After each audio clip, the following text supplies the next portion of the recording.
Hello everyone, welcome back to another video. In this video, I'm going to be showing you a new method that I found to forge weld. What I'm doing here is a semi billet.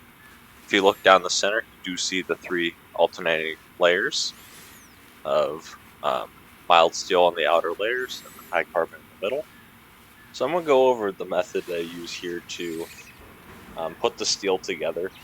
Most people weld it together, but what I did, since I don't have a welder, is I drilled the holes into the three pieces of material, and I used pins and I hammered those over, and the pins are actually what's connecting three layers of metal together. I just imagined this one morning, and I was just like, it would be kind of cool to test this. So I did.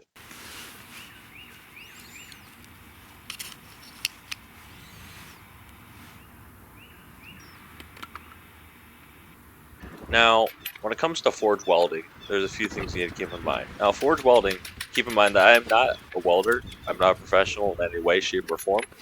I am simply learning this. When it comes to welding, what you want to do is you bring the piece up to welding temperature so that's nice and sticky. It's almost molten. It's like bright white. And you hammer the pieces together. You essentially smash them together like clay. And that is essentially how you stick the pieces together.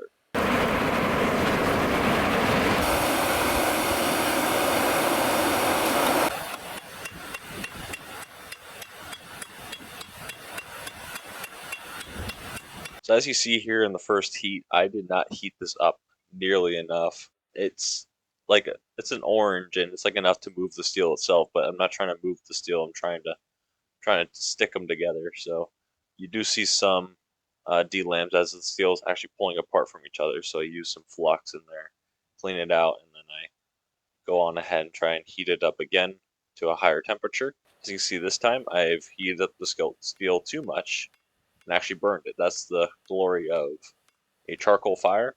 Is it's very easy to burn the steel. That's kind of the thing, is I don't want to get it too hot to the point where I burn the steel in half. But then again, I do want it to be hot enough to the point where I can still forge weld the pieces together.